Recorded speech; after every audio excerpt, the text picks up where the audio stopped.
Diretamente do Brasil, Brasília, Distrito Federal. Quem vos fala, mestre Dinho, trazendo sempre informações na palma da sua mão, com notícias de utilidade pública, nacional e internacional.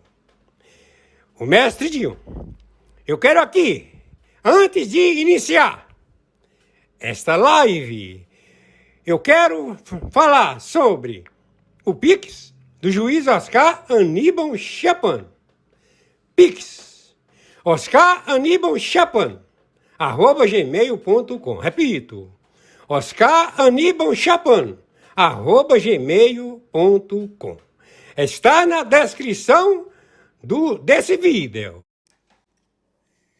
Meus amigos e amigas patriotas, quem vos fala, mestre Dinho, diretamente do Brasil, Brasília, Distrito Federal. Repito, quem vos fala, mestre Dinho, trazendo sempre informações na palma da sua mão, com notícia de utilidade pública, nacional e internacional. Muito boa noite. No momento, dia 17 de dezembro de 2025. 17 de dezembro de 2025. Horário, 23 horas e 54 minutos. Atenção, atenção, contra-espionagem do Exército, da Marinha e da Aeronáutica. Atenção, NATO, OTAN, Pentágono, Ministério da Guerra. Estamos já com a certeza e o posicionamento do inimigo identificado a ser abatido por força letal, por se tratar de país narcoterrorista inserido no confronto global, as diretrizes contra o terrorismo estabelecido no planeta. Estes procedimentos autorizam imediatamente ao abate de toda a infraestrutura, local de reunião, em que procedam a se reunir nas tropas de Exército, Marinha e Aeronáutica. O Brasil contactou e estabeleceu, através do Ministério da Defesa do Brasil, a compra de armamento, tecnologia, procedimento bélico, estabelecido por adidos militares, embarcações, aeronáutica, foguetes interestelares, posicionamentos de satélite, ao combate contra as tropas dos Estados Unidos da América. É um alvo a ser abatido. Os Estados Unidos da América está autorizado ao conflito de luta força letal contra a República Federativa do Brasil. O seu Exército, a Marinha e a Aeronáutica, através do Ministro da Guerra, estabeleceram ordens sem limites de armamentos, posicionamentos e contingente estrangeiro a estabelecer o confronto global China, Brasil, Rússia, estabelecidos em 17 países do narcotráfico no continente de Sul-América. Isto tudo começa hoje, dia 18 de dezembro de 2025, 0 hora. Será o confronto estabelecido através de bombardeios a unidades do Exército da Marinha e da Aeronáutica do Brasil, como o QG do Exército, onde se reúne o generalato. Também ao Distrito de Brasília, Planalto Central, onde se encontra a sede de governo.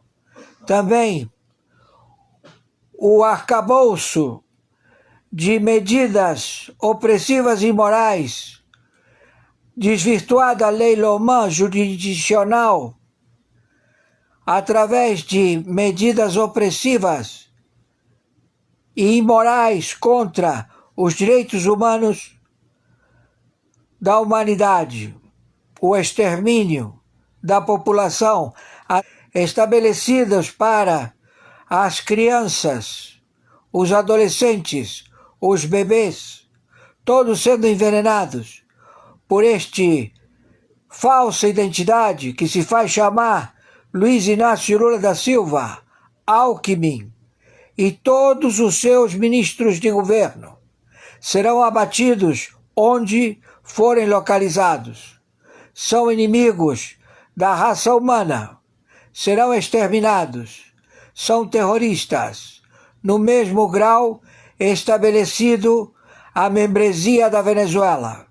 Também se faz projeção para o México, para a Colômbia, para qualquer país dos 17 países narcoterroristas. Isto tudo começa agora, 0 hora do dia 18 de dezembro de 2025. É ordem estabelecida que não cabe recurso.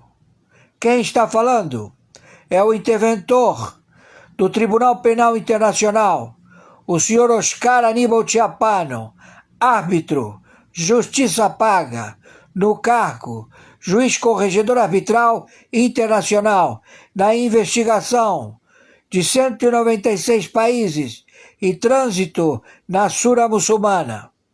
Estamos já com os componentes identificados e todos eles já levados para o desfecho letal, ou seja, força militar das Marinhas da Aeronáutica do Comando Sul, operando imediatamente no Atlântico Sul.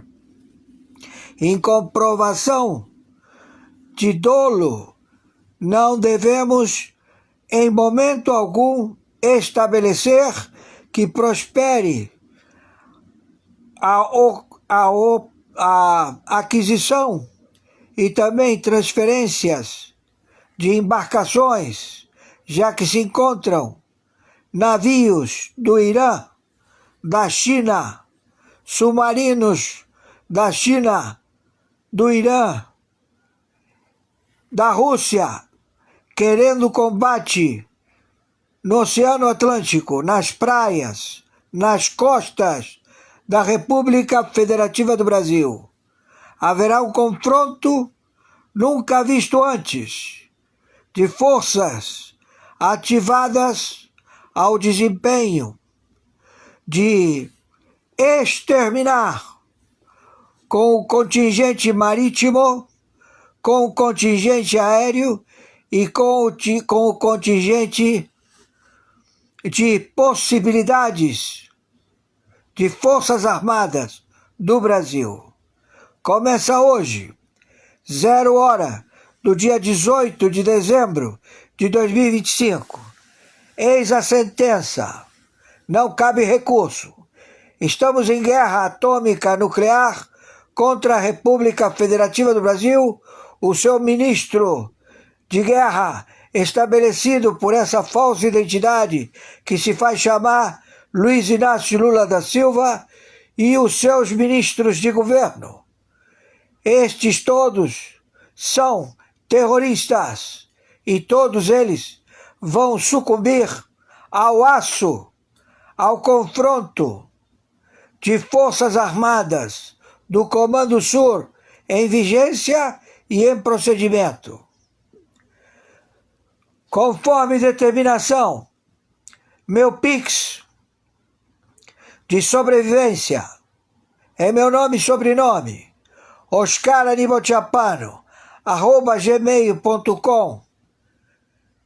Meu Pix de sobrevivência é meu CPF 510-466-44734.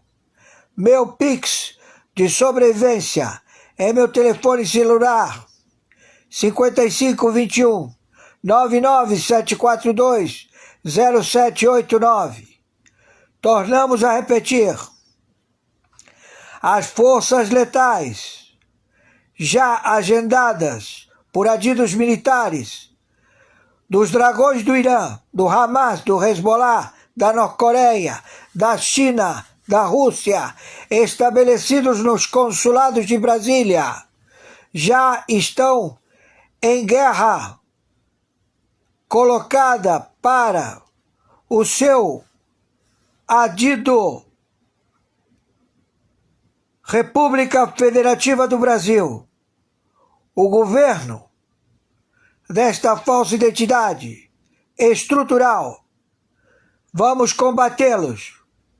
E isto tudo devido aos seus comportamentos. Não são indivíduos, é um conglomerado de generalato dos brigadeiros e comodoros, insurgentes, que serão eliminados sem nenhuma contraordem.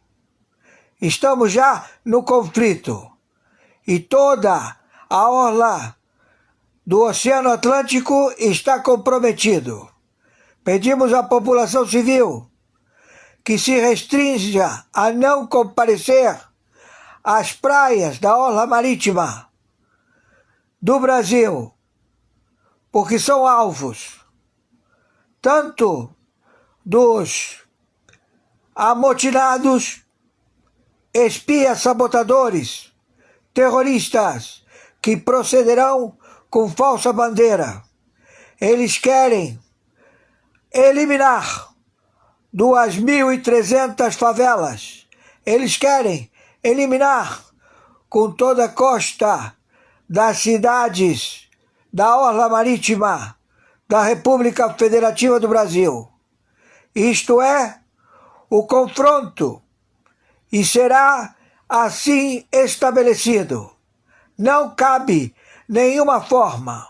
A única sentença é o abate imediato das tropas do Mossad, da CIA, de 60 agências de inteligência, dos mercenários do Kraken, de todos os componentes ao combate de alvos estabelecidos como chefes operacionais terroristas, localizados no território em 27 estados, em 5.070 municípios, todos eles já identificados. Procederemos imediatamente na madrugada do dia 18 de dezembro de 2025.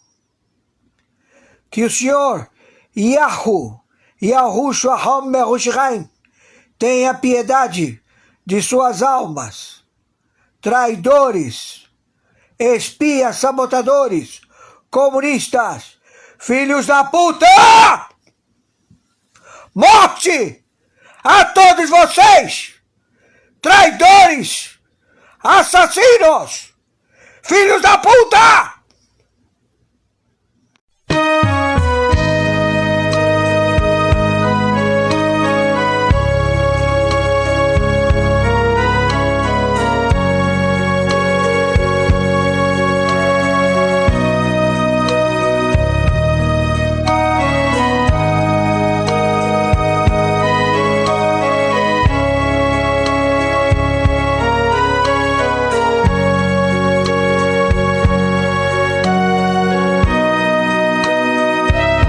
Espírito Santo, o Consolador, te sustenta consola o povo de Deus. É Espírito Santo, a luz de Deus. És um só Deus, verdadeiro Criador. É Espírito Santo, és a verdade que o mundo não pode receber.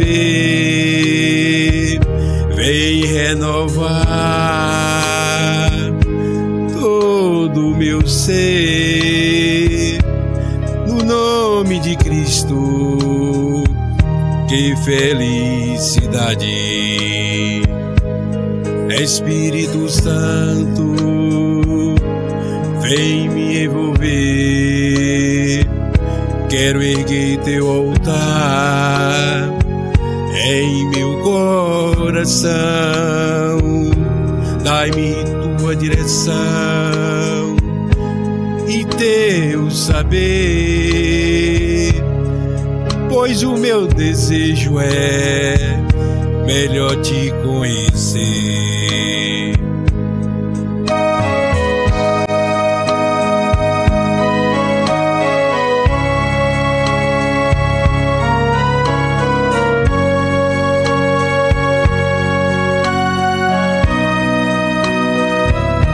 É Espírito Santo, o Consolador,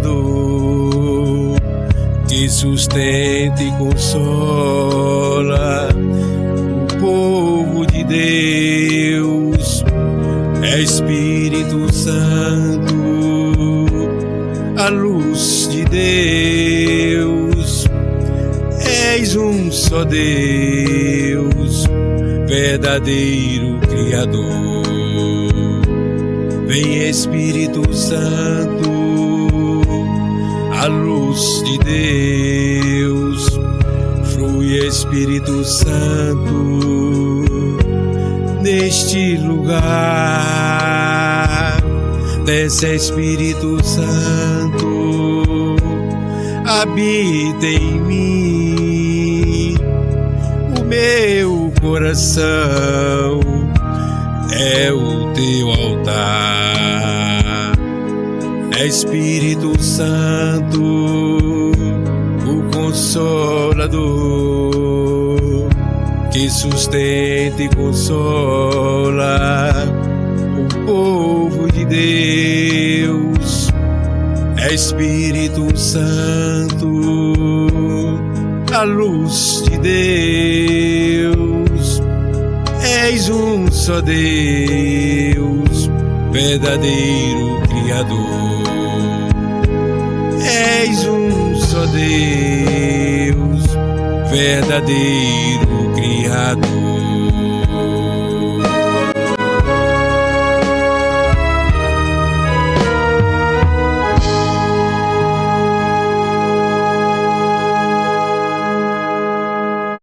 ...13:47 AM Texas. Un oficial de aduanas está muerto. Un director de la CIA está expuesto. Un embajador explota su inmunidad. 40 envíos secretos. Millones lavados a través de sombras offshore. Esta es la violación más grave de la soberanía estadounidense en la historia moderna, exponiendo el crimen desde dentro del gobierno. Y ese mismo día también firmé una orden dirigiendo la creación del Grupo de Trabajo de Seguridad Nacional para reunir a todos los socios federales, estatales y locales para lograr el objetivo de política nacional de eliminar la presencia de los cárteles en América de una vez por todas. Todo comenzó en Texas, con una inspección rutinaria. Evan Marshall tenía 31 años, un oficial federal de aduanas de bajo nivel, saludable, activo, sin historial médico.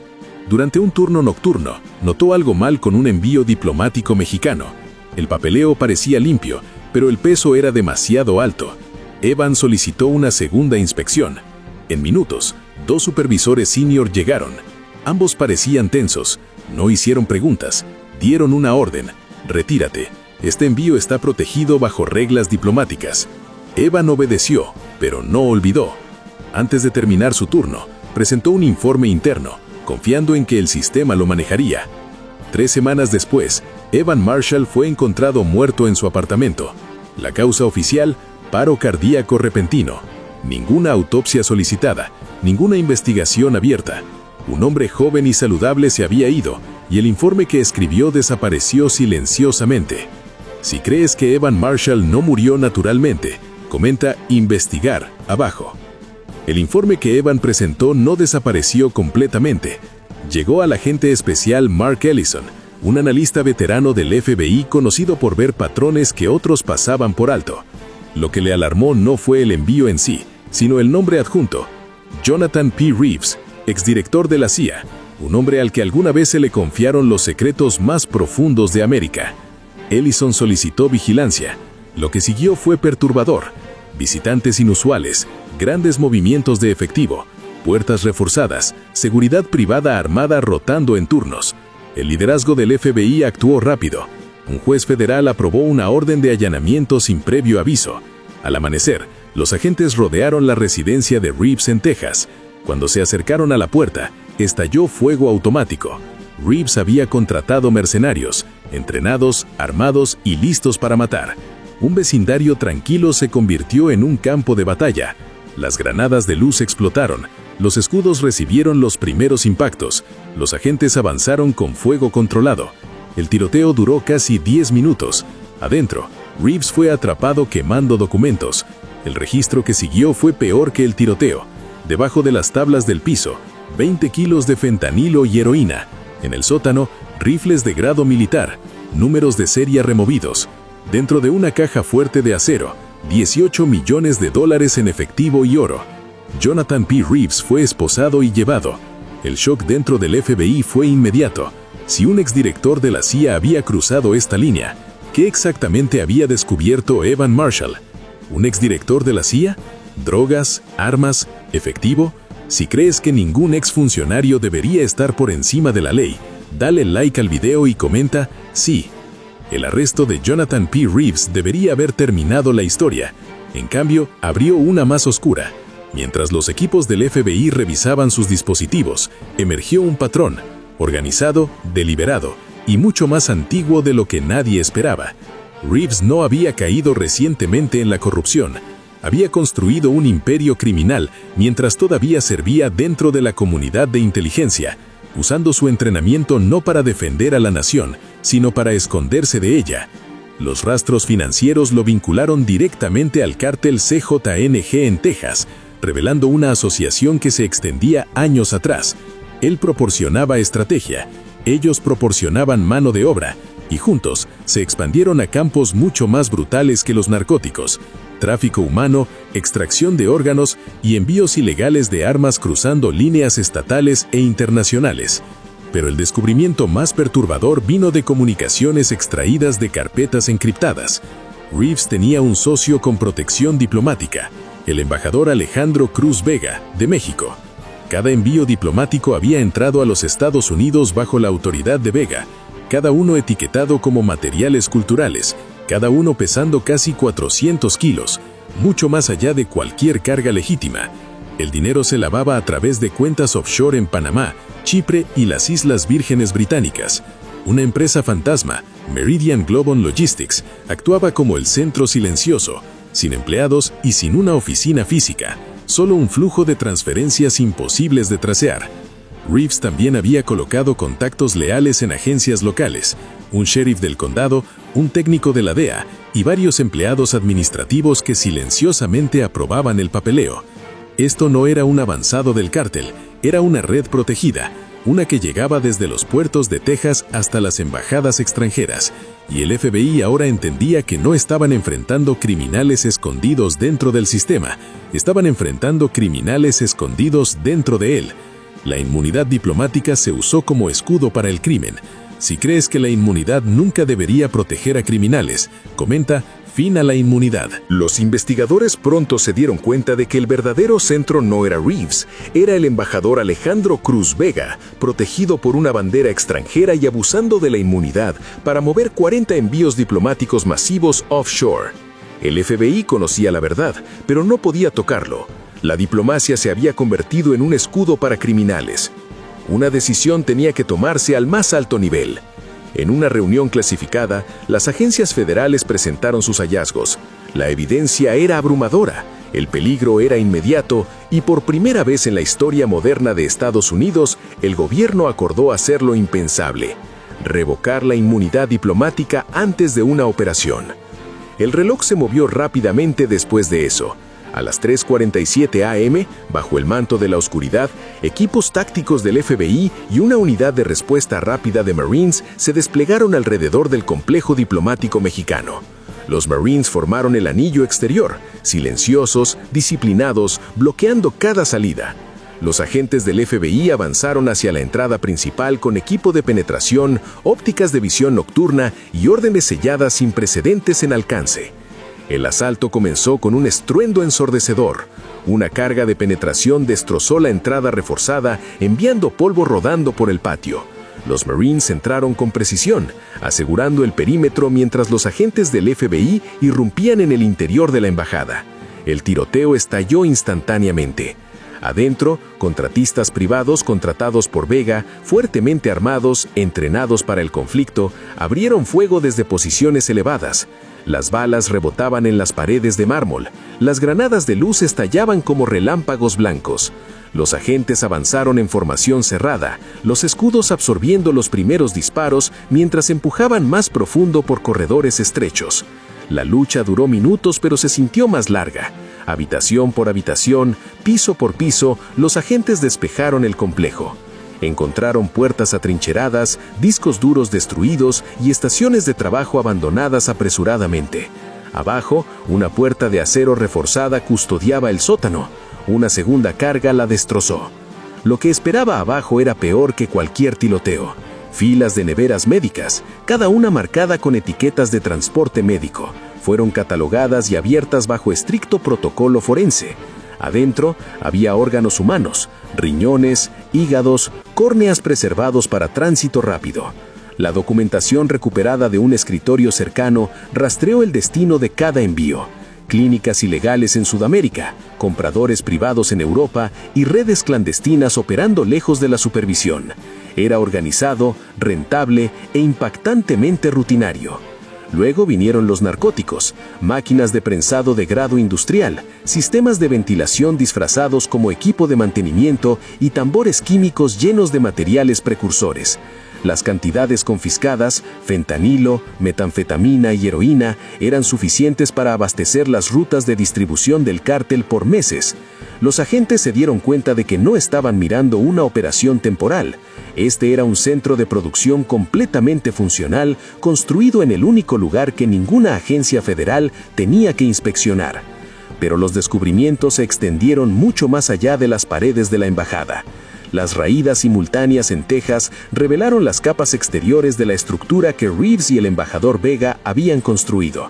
En una instalación de almacenamiento rural, los agentes encontraron manifiestos de envío que machaban con envíos diplomáticos, cada uno cuidadosamente codificado para disfrazar los contenidos.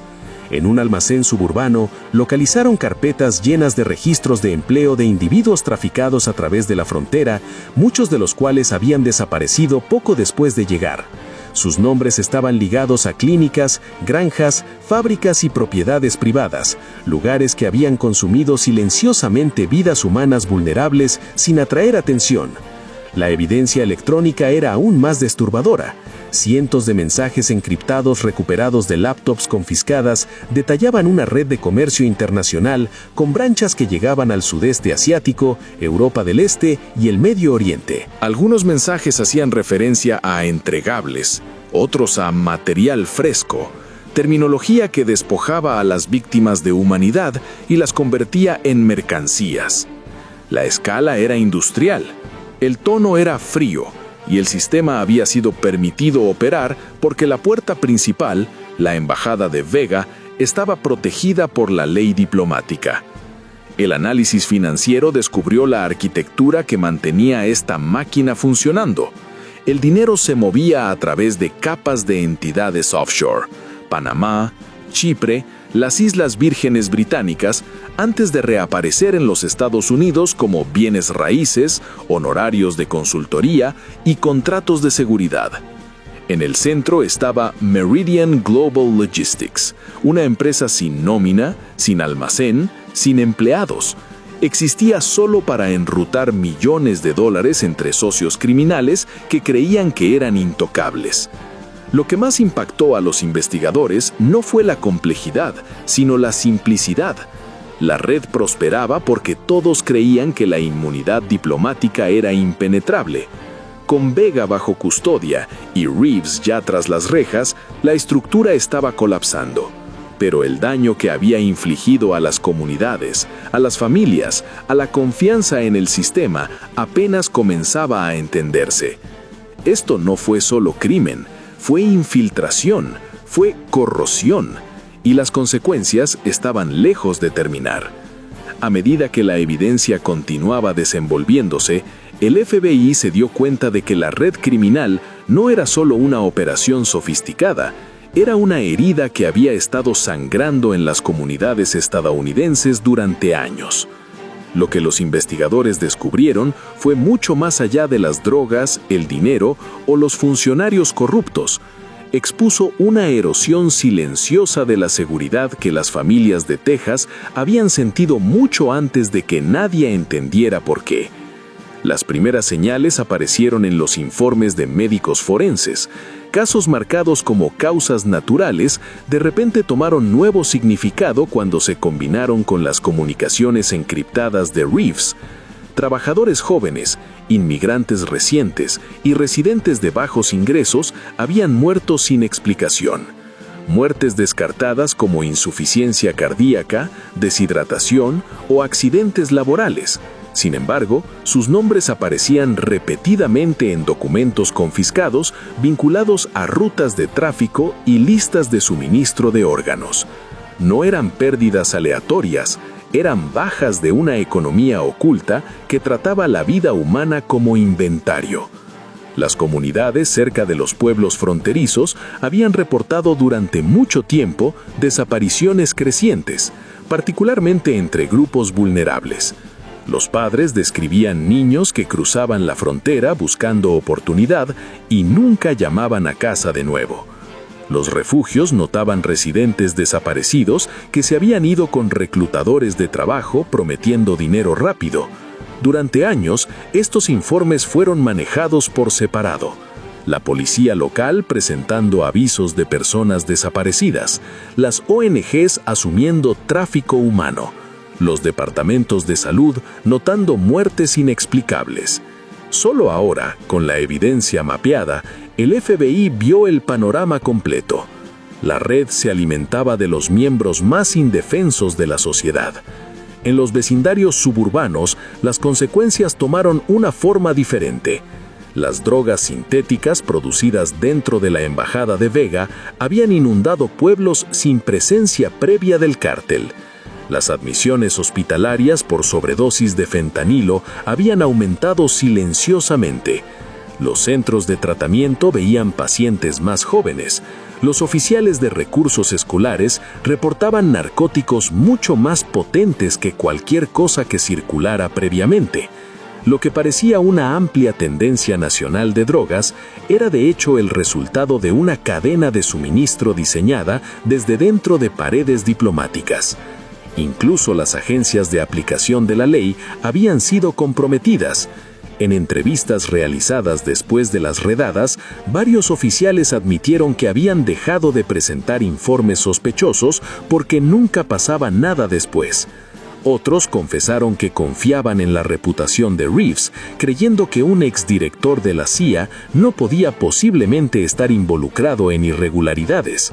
Esta confianza mal depositada permitió que condados enteros fueran manipulados, que las inspecciones fueran evadidas y que las víctimas fueran movidas sin que nadie conectara los puntos. Más allá del daño físico, el costo emocional fue profundo. Líderes comunitarios hablaban de vecindarios viviendo con una sensación de inquietud, familias cerrando puertas más temprano, padres advirtiendo a los adolescentes que no tomaran turnos nocturnos, residentes temerosos de reportar actividad extraña cerca de almacenes o propiedades rurales. Lo que temían no era solo el crimen, era la creciente sospecha de que el sistema, destinado a protegerlos, había fallado. Las comunidades religiosas, los grupos de inmigrantes y las organizaciones sin fines de lucro llenaron el vacío, ofreciendo el apoyo que podían, pero ellos también sintieron el peso de la traición. Muchos habían confiado en programas patrocinados por la embajada y entrecambios culturales, sin saber que algunos estaban siendo usados como frentes para enmascarar movimientos ilícitos. La comprensión más dolorosa llegó cuando los investigadores revisaron la línea del tiempo. Esta red había estado operando desde hace casi una década. Durante años, las comunidades habían vivido con tragedias inexplicables, sin saber que eran síntomas de una maquinaria oculta más grande dirigida por hombres poderosos protegidos por títulos, posiciones y ley internacional. El FBI ahora enfrentaba la verdad. Restaurar la seguridad requeriría más que arrestos, requeriría reconstruir la confianza. Una familia, un vecindario, una comunidad sacudida a la vez. Y cuanto más profundo miraban, más entendían que las verdaderas víctimas de esta red no eran solo los que desaparecieron, eran comunidades enteras que nunca supieron que estaban bajo ataque. Con los arrestos hechos y el público finalmente consciente de la escala de la corrupción, el enfoque del FBI se trasladó a una pregunta mucho más difícil. ¿Cómo había sobrevivido esta red por tanto tiempo? No era suficiente confiscar drogas, cerrar casas de seguridad y poner esposas a un exdirector de la CIA y a un embajador extranjero. El problema más profundo era estructural. Algo dentro del sistema se había agrietado y nadie lo había notado hasta que los cuerpos, las remesas bancarias y las cajas diplomáticas contaron la historia. Las revisiones internas comenzaron inmediatamente. Las agencias federales lanzaron auditorías paralelas, revisando años de informes, pistas y quejas de campo. Lo que encontraron no fue falta de información, sino falta de conexión. Piezas de la verdad habían sido reportadas docenas de veces, incidentes aislados en pueblos fronterizos, muertes inexplicables en hospitales del condado, envíos con pesos que no coincidían, pistas anónimas sobre almacenes operando de noche.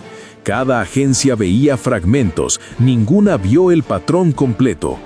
Ese fracaso había permitido a Reeves y Vega operar libremente.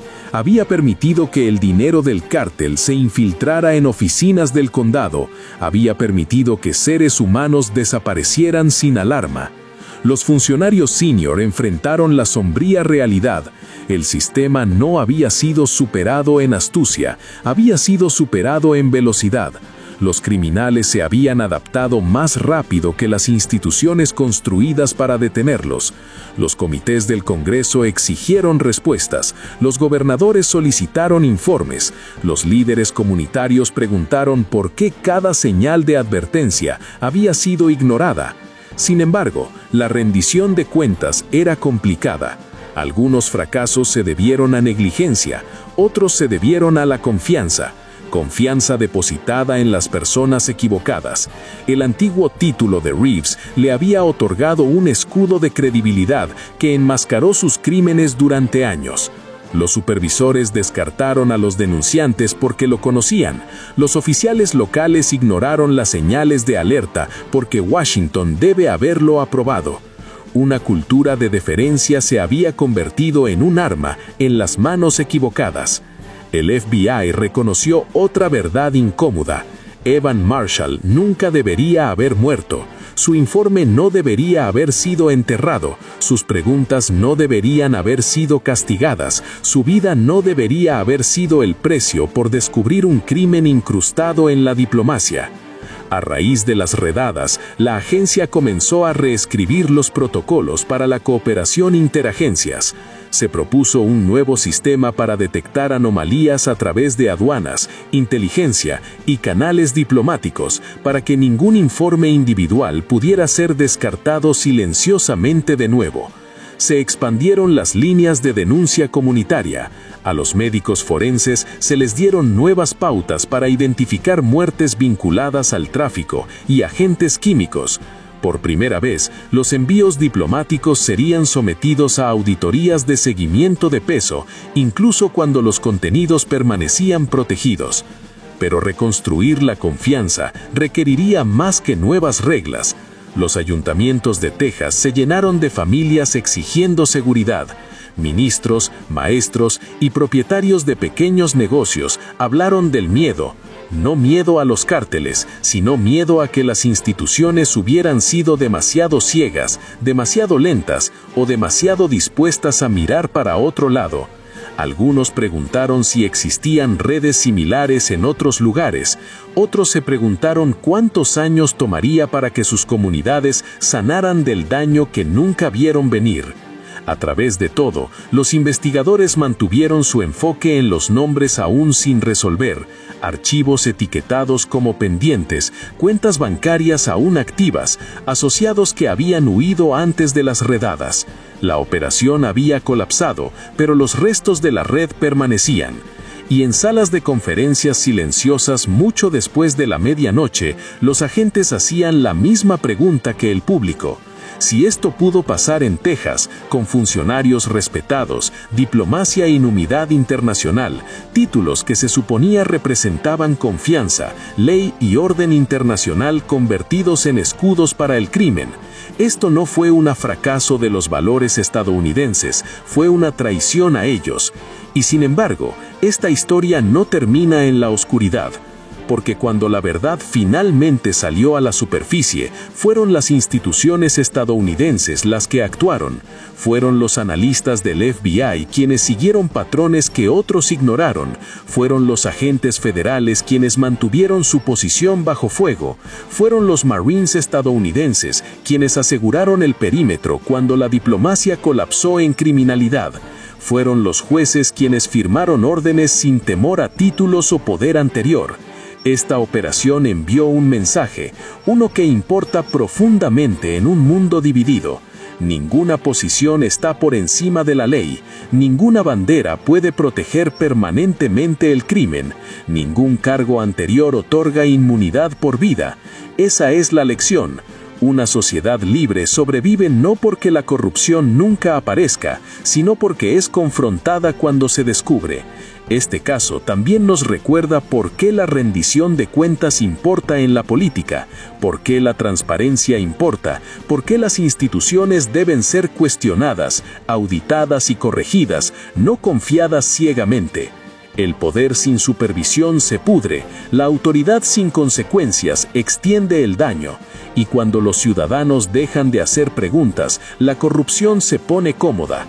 Evan Marshall hizo una pregunta, confió en el sistema, y aunque el costo fue devastador, sus acciones finalmente expusieron una maquinaria que había estado envenenando comunidades durante casi una década.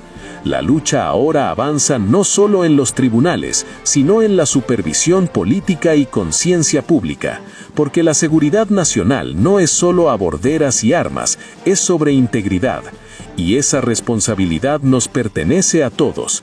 Si crees que ningún oficial debería estar por encima de la ley, comenta justicia abajo.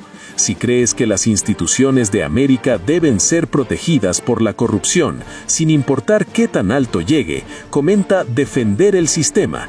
Y si estás con los hombres y mujeres del FBI, las fuerzas de la ley federales y el militar estadounidense que arriesgan sus vidas para defender la Constitución, dale like a este video y compártelo, porque el silencio protege la corrupción y la vigilancia protege la República.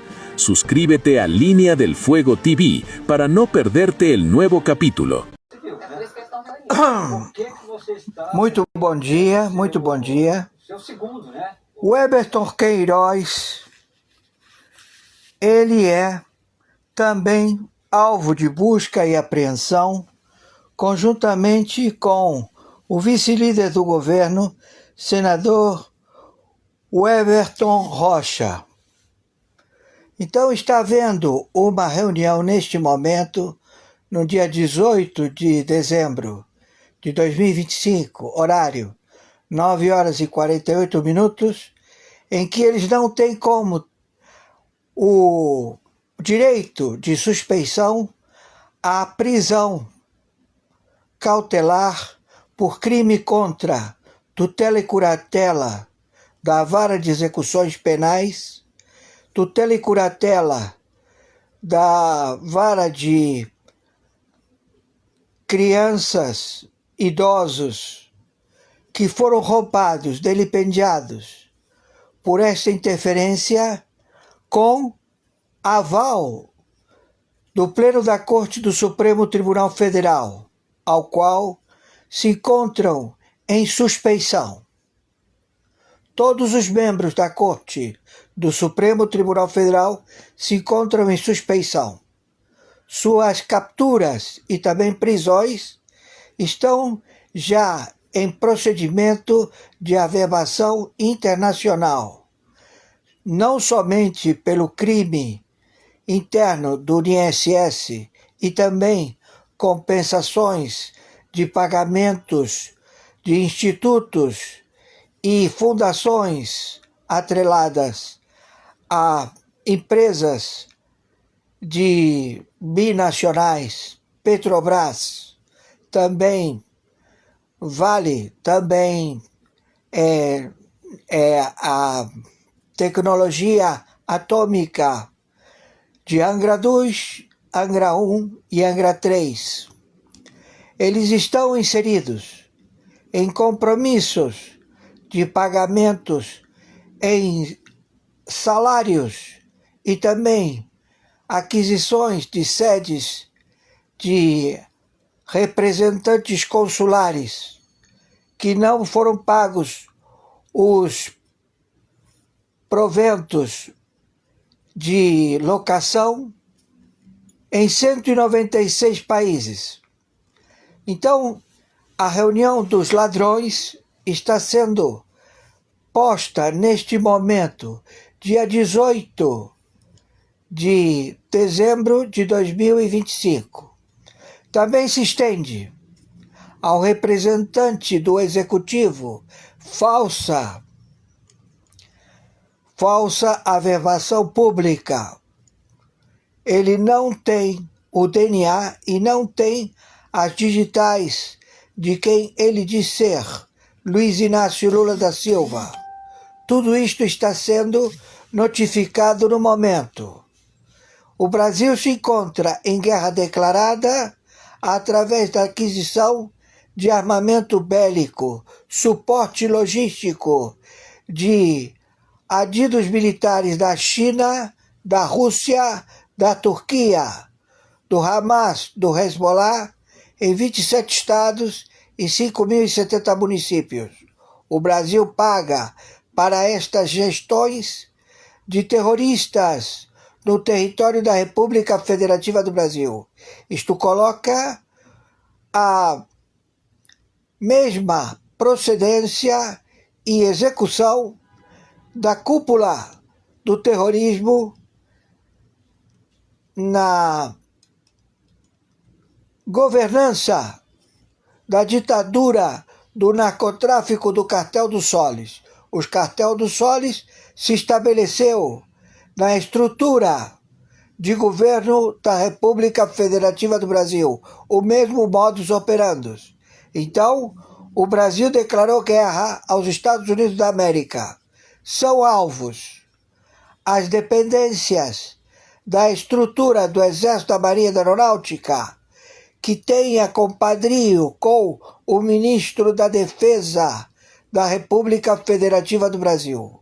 A aquisição de munição, de mísseis, de ogivas nucleares trazidas pela China em embarcações que se encontram no Oceano Atlântico determinam o abate imediato, já que a China se encontra em conflito direto contra os Estados Unidos da América. Da mesma forma a Rússia, da mesma forma a Turquia, da mesma forma Irã.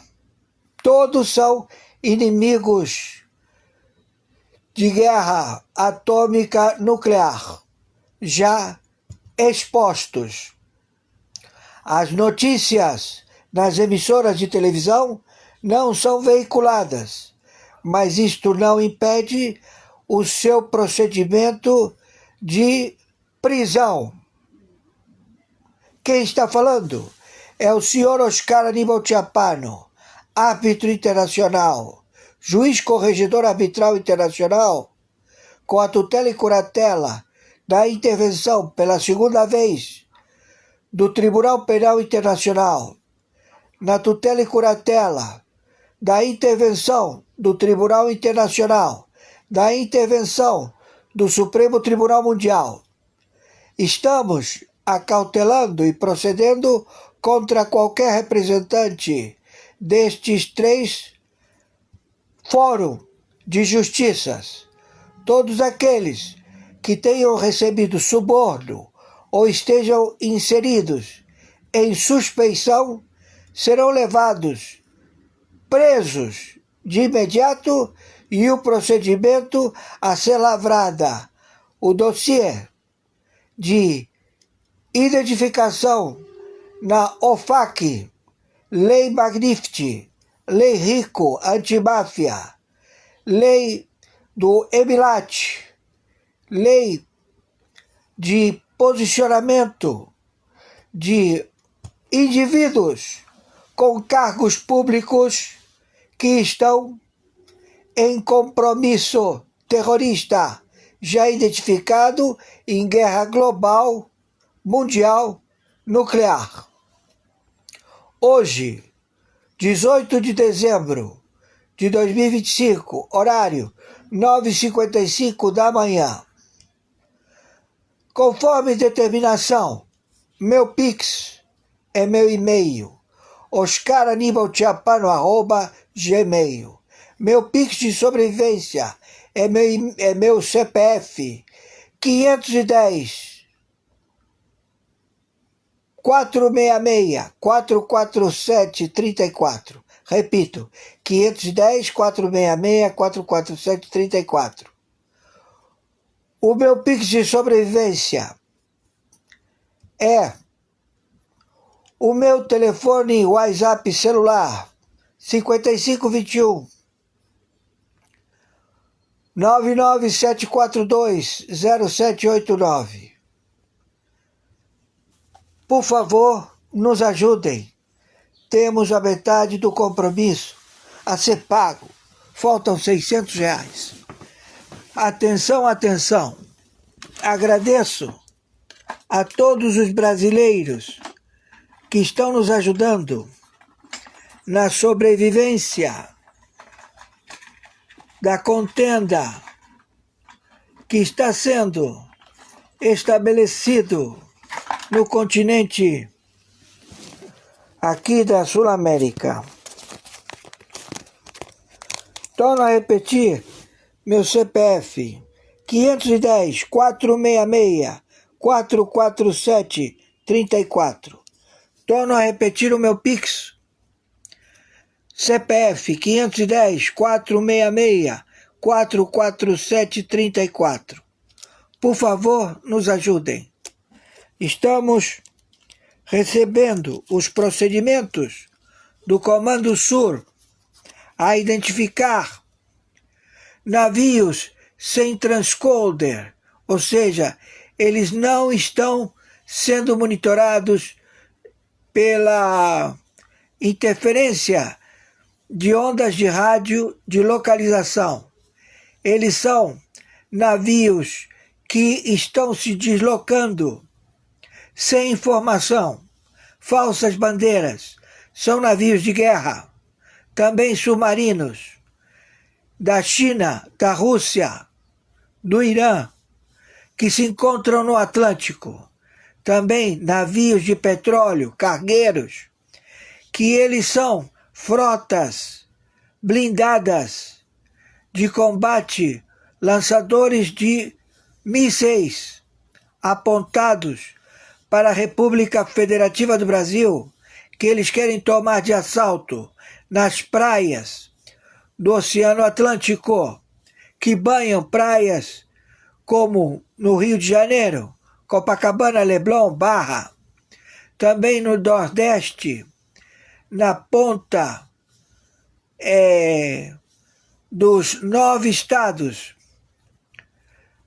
desde Bahia até o Caribe, todos já posicionados para a invasão do território da República Federativa do Brasil por China, Norte-Coreia, Turquia, Irã, Hamas, Hezbollah, soldados do exército dos cachorros do Irã, que todos eles se encontram deslocados ao combate e estão camuflados em embarcações sem bandeira. Eles são navios fantasmas. Mais de 670 mil navios de grande porte e pequeno porte, todos eles em direção às costas do Atlântico, estão sendo monitorados por satélites posicionados em tempo virtual. Estamos vendo o abastecimento, as tropas, o deslocamento de armamentos para estas tripulações de navios de 100 tripulantes, todos recebendo, através de monitoramento de satélite,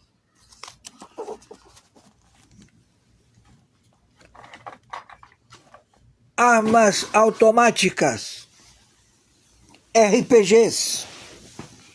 Já foi determinada o embate e também o procedimento, uma vez identificado a letalidade em superfície. Qualquer situação levará imediatamente ao confronto no Atlântico. Estão se deslocando também das costas da África, em portos da China, que fazem a fábrica de navios na África.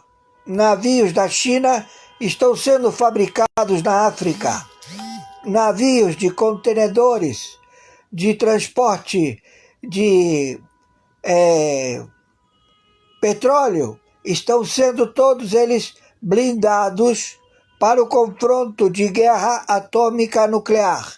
Eles vêm para tomar a República Federativa do Brasil. Estamos já determinando os Kraken, a CIA, o Mossad, imediatamente a detenção, ao combate mortal, força letal, consulados, China, Rússia, Irã, Norte-Coreia, situados em Brasília. Brasília será invadida de imediato. Hoje, 18 de dezembro de 2025, horário 10h02. Quem está falando é o interventor arbitral internacional, juiz corregedor, na investigação de 196 países, do primeiro, segundo e terceiro escalão, estrutura de governo, todas elas prejudicadas por funcionários públicos, terroristas, narcotraficantes, líderes de crime organizado mundial, no transporte de fentanil e de várias drogas que são consideradas de letal proceder no planeta. Estão matando cidadãos no planeta. Então já tem ordem imediata de combate, de extermínio destes fascínoras. São terroristas. Com terroristas não há o que negociar. Não se negocia com terrorista. A falsa identidade de Luiz Inácio Lula da Silva são 4 bonecos, 4, já identificados. Onde forem encontrados, serão executados. Não cabe nenhum tipo de diálogo nem recurso. Da mesma forma, do seu vice de nome Alckmin, vice-presidente que ocupa em usurpação, foi colocado pelo Biden. O Biden já esclarece que procedeu à manipulação das urnas eletrônicas na última votação do Bolsonaro com Lula. O senhor Bolsonaro foi prejudicado com urnas, com chips, já todos identificados. O fornecedor destas urnas é da Venezuela e todos eles tinham chips. O Barroso já também esclareceu este procedimento. Todos se encontram já na Lei Magnificat e todos estão com os vistos suspensos. Não há nenhum tipo de conversar. Todos eles, onde forem encontrados, serão abatidos por se tratar de terroristas. Terroristas.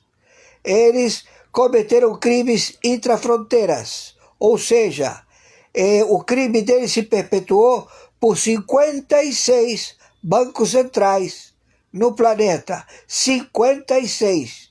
Além de bancos domésticos, todos já identificados, e todos serão abatidos. Hoje, dia 18 de dezembro de 2025, horário 10 horas da manhã, 5 minutos. Por favor, viralize isto. O ministro do Exército, ele fez contrato de aquisição de bombas, de mísseis, de escudos, de porta-aviões da Marinha, do Exército e da Aeronáutica, da China, da Norte-Coreia, da Turquia, do Hamas, do Hezbollah, do Irã. Todos estes se prontificaram e se estabeleceram na Venezuela, no México, na Colômbia, no Peru, no Equador, na Bolívia, no Uruguai, alguns já identificados no Paraguai. Todos eles estão evadindo para colocar cabeças de fronteiras. O combate já se iniciou. Há já confronto em fronteiras secas da República Federativa do Brasil. Estamos informando. Atenção, Exército, Marinha, Aeronáutica do Brasil. A membresia do generalato se encontra comprometido. Temos que proceder de imediato, porque está havendo um posicionamento letal.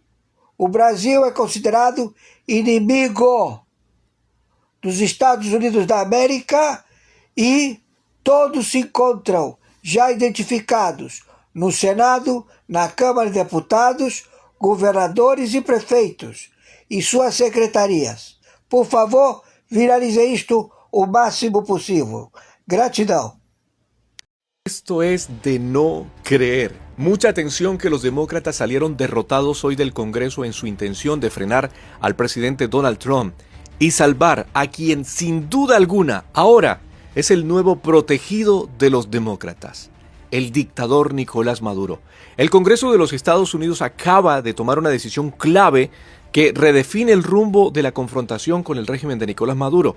Este martes la Cámara de Representantes rechazó las 2 resoluciones impulsadas por los demócratas que buscaban limitar los poderes del presidente Donald Trump en el uso de la fuerza militar contra el régimen de Maduro. Una votación que deja intacta la autoridad del Ejecutivo para actuar sin una autorización explícita del Congreso. Ambas iniciativas fueron derrotadas. Una cayó 216 contra 210 y la otra 213 contra 211. La votación se dio casi por completo en líneas partidistas, con la mayoría republicana respaldando al presidente Trump y rechazando cualquier intento de atarle las manos en materia de seguridad nacional. Parece una película de ciencia ficción. Pero es totalmente cierto. Demócratas desesperados por salvar a Maduro y su régimen narcoterrorista. Lo estamos viviendo, es historia pura. ¿Ustedes qué opinan? Terrible. Ahí les va. Então, galera, até para você ser um baita de um cretino, você tem que ter um mínimo de coerência.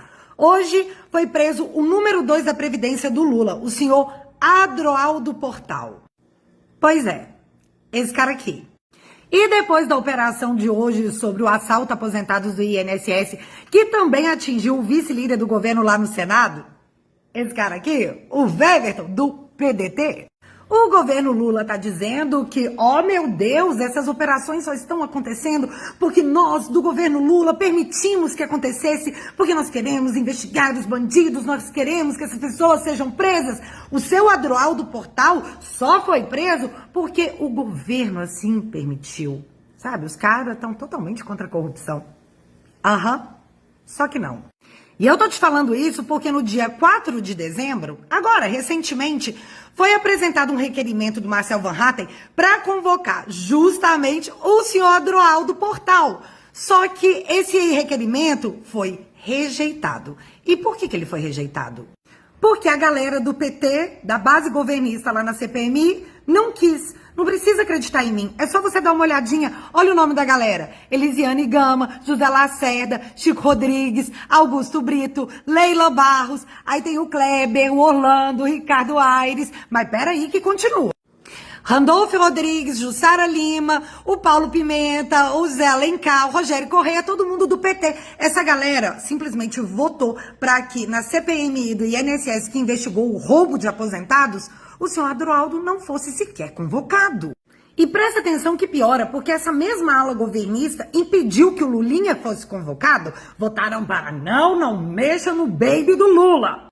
A CPMI, na verdade a ala governista, teve coragem de negar a quebra de sigilo das passagens de avião que comprovariam que o Lulinha e o careca do INSS viajaram no mesmo voo para Portugal. Falaram que não tem indício de nada, que bobagem isso aí, não vamos deixar.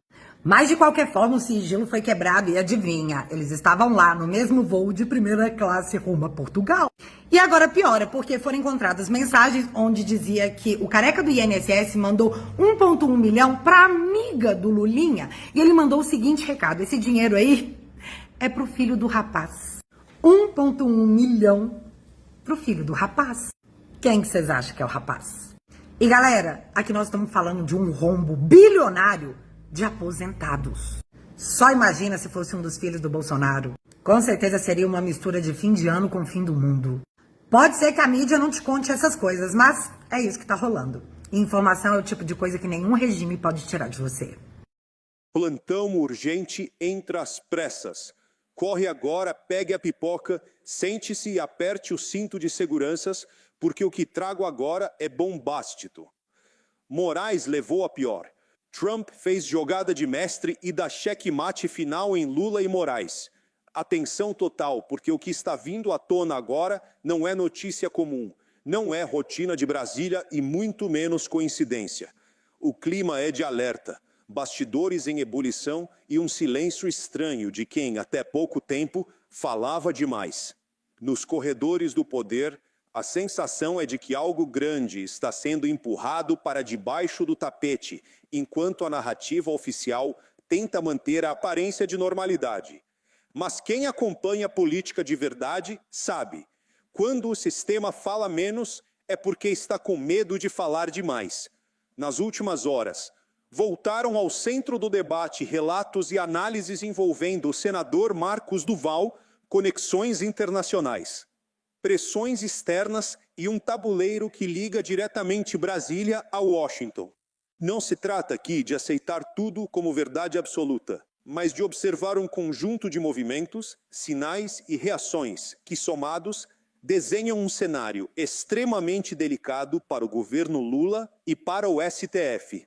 O que chama a atenção não é apenas o conteúdo das declarações, mas a reação ou a falta dela. Quando acusações são vazias, o sistema responde rápido. Quando há risco real, o silêncio costuma ser a estratégia. E é exatamente isso que estamos vendo agora. Nenhuma resposta firme, nenhuma coletiva clara, nenhuma explicação convincente. Apenas notas frias, ruído controlado e tentativa de empurrar o assunto para o esquecimento. Segundo análises apresentadas pelo senador e por interlocutores ligados a círculos internacionais, o Brasil estaria sob observação constante de órgãos e lideranças estrangeiras, especialmente após denúncias relacionadas à censura, perseguição política e desequilíbrio entre os poderes. Isso não significa intervenção direta, mas significa algo igualmente poderoso: vigilância, pressão e condicionamento diplomático. Na leitura conservadora que fazemos aqui no BR Notícias, o problema central não é externo, é interno. O governo Lula se colocou numa posição de dependência absoluta do STF para existir politicamente. E quando um governo depende de um tribunal para se manter, a democracia já está em risco. Essa relação promíscua cobra seu preço, principalmente quando decisões judiciais passam a ter impacto internacional. Não é segredo para ninguém que o STF, nos últimos anos, extrapolou suas atribuições constitucionais. Censura prévia, perseguição a parlamentares, jornalistas e cidadãos comuns, interferência direta no legislativo e no debate público. Tudo isso foi sendo normalizado dentro do Brasil, mas nunca foi completamente aceito fora dele. Democracias observam, investidores observam, governos observam. E aqui entra um ponto crucial. O governo Lula tenta se vender como defensor da democracia no exterior, enquanto internamente sustenta um modelo de repressão institucionalizada. Essa contradição não passa despercebida. Ela fragiliza o discurso, isola diplomaticamente e abre espaço para pressões silenciosas, porém extremamente eficazes. De acordo com relatos políticos, haveria um incômodo crescente nos Estados Unidos com a forma como o Brasil vem tratando liberdade de expressão, eleições e oposição política. Não se trata de direita ou esquerda, mas de regras mínimas do jogo democrático. Quando essas regras são rompidas, o custo aparece, ainda que de forma indireta. Outro ponto que não pode ser ignorado é o contexto eleitoral de 2026. Ainda que falte tempo no calendário, o jogo já começou nos bastidores. E, gostem ou não, Jair Bolsonaro continua sendo um símbolo político internacional. Não por cargo, mas pelo que representa no embate entre conservadorismo e progressismo global. Tratar Bolsonaro como carta fora do baralho é subestimar a realidade. Na minha opinião, o sistema cometeu um erro estratégico grave ao tentar eliminar politicamente Bolsonaro via decisões judiciais. Transformou um adversário em símbolo. E símbolos não morrem fácil. Pelo contrário, ganham força quando são perseguidos. Isso explica, em parte, por que o nome do Brasil voltou ao radar internacional de forma negativa. O senador Marcos Duval afirma ter entregue documentos, relatórios e informações a autoridades estrangeiras ao longo dos últimos anos. Verdadeiros ou não, esses relatos levantam uma pergunta incômoda. Se não havia nada, por que tanta censura? Por que buscas, bloqueios, isolamento político? Quem está seguro de sua inocência enfrenta acusações com transparência, não com mordaça. Enquanto isso, o Planalto tenta equilibrar pratos demais ao mesmo tempo. Relação com China, relação com regimes autoritários, discurso para o Ocidente, dependência do STF e uma economia que não reage como prometido. Esse malabarismo cobra preço, e quando o preço chega, chega de uma vez só. Nos bastidores, a avaliação é de que o governo Lula perdeu margem de manobra. Não governa plenamente, administra crises, não lidera, reage. E reage sempre tentando ganhar tempo, esperando que o assunto esfrie. Mas alguns temas não esfriam, eles fermentam. O STF, por sua vez, enfrenta um desgaste sem precedentes.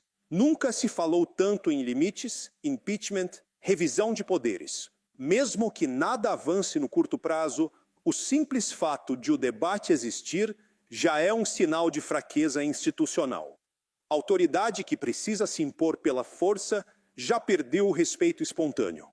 Este é o cenário do primeiro bloco: um sistema pressionado, um governo encurralado e uma narrativa oficial cada vez mais distante da percepção popular. No próximo bloco, vamos avançar ainda mais fundo. Cenários possíveis, consequências políticas e por que esse movimento pode redefinir o jogo até 2026. Fica comigo. Agora, vamos além da superfície e entrar no campo das consequências. Porque política não é feita só de fatos isolados, mas de acúmulo de erros, decisões mal calculadas e reações em cadeia.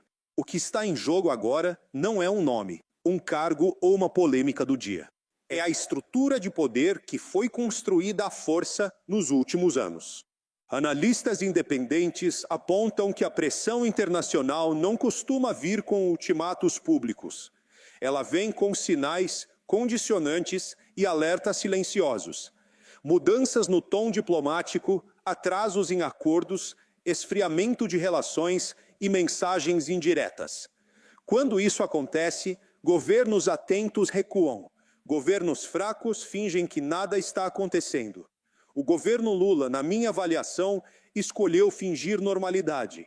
Continua discursando como se estivesse confortável, enquanto tenta apagar incêndios internos. O problema é que incêndios institucionais não se apagam com discurso. Eles exigem mudança de postura. E até agora, essa mudança não veio. Um dos pontos mais sensíveis é a censura. Não adianta trocar o nome, chamar de regulação ou combate à desinformação. Quando o Estado decide quem pode falar, o que pode ser dito e quem deve ser silenciado, isso é censura. E censura, em qualquer democracia minimamente séria, é linha vermelha. Relatos indicam que esse tema é acompanhado de perto fora do Brasil. Plataformas, empresas de tecnologia e governos não gostam de ambientes instáveis juridicamente. Quando decisões são arbitrárias, o risco aumenta. E onde há risco, o capital foge. Outro ponto delicado é a judicialização da política. O STF se tornou protagonista de praticamente tudo: eleições, redes sociais, Congresso, Executivo. Isso pode até agradar setores do sistema no curto prazo, mas destrói a credibilidade institucional no médio e longo prazo. Nenhum país funciona bem quando um poder concentra tanto controle. No campo eleitoral, o cenário também é instável. A tentativa de excluir lideranças conservadoras do jogo cria um efeito reverso. Mobiliza a base, gera indignação e fortalece discursos de resistência. O sistema parece não aprender. Quanto mais aperta, mais reação provoca. Na leitura apresentada por Marcos Duval e por analistas alinhados ao conservadorismo, haveria um movimento internacional observando atentamente o processo eleitoral brasileiro. Não para escolher candidatos, mas para avaliar se o jogo será limpo, competitivo e livre. Se não for, o custo pode vir em forma de isolamento político e econômico. E aqui vai minha opinião direta. O Brasil não pode se dar ao luxo de virar um pária institucional. Já temos problemas demais. A insistência do governo Lula em governar com apoio de decisões judiciais controversas, em vez de diálogo político real, empurra o país para esse risco. Outro elemento importante é o desgaste da mídia tradicional. Veículos que atuaram como linha auxiliar do sistema perdem credibilidade, audiência e relevância. Isso abre espaço para canais independentes, como este, que fazem leitura crítica e não repetem manchete pronta. A informação descentralizada incomoda porque não pode ser controlada facilmente. O STF sabe disso. O governo sabe disso. E é por isso que a tentativa de controle da narrativa se intensifica. Mas controlar narrativa não muda a realidade. Apenas atrasa o confronto com ela. Se o governo Lula continuar apostando em repressão, censura e acordos de bastidor para sobreviver, a conta chega. Sempre chega. Pode não ser hoje, pode não ser amanhã, mas chega. E quando chega, não pergunta quem apoiou ou quem ficou em silêncio. Para 2026, o cenário é de incerteza total. Nada está definido. Nenhuma narrativa está consolidada. O que está claro é que o sistema perdeu a capacidade de convencer e passou a depender do medo. E medo não sustenta projeto político duradouro. O recado final é simples. O jogo virou mais silencioso, mais tenso e mais perigoso para quem acha que controla tudo. A sociedade observa. O Congresso começa a reagir. O mundo acompanha. E a história mostra que sistemas fechados costumam ruir quando acreditam que são intocáveis. Se você quer continuar entendendo o que está por trás das manchetes, siga acompanhando o BR Notícias. Aqui a gente não se ajoelha para a narrativa pronta, não passa pano para abuso de poder e não tem medo de dizer o que precisa ser dito. Se inscreva no canal, deixe seu like, comente e compartilhe. Informação é poder. Nesse momento, estar bem informado é uma forma de resistência.